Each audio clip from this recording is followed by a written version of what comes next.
back. So balik tayo sa story ni ni Jonas. So ano po, in short, napunta siya sa Ninive.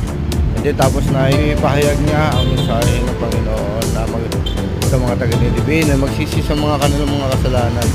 At yun nga, nagawa ng mga taga-Ninive na magsisi sa kanilang mga kasalanan. Pero ganun pa man, si Jonas parang nalungkot siya. Parang sinasabi ko na nga ba.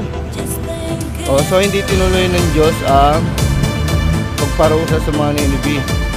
So dahil nga sa nagayunin sila sa sinabi ni Jonas. So ganoon ang nangyari sa kanila. So anong ginawa ng Diyos?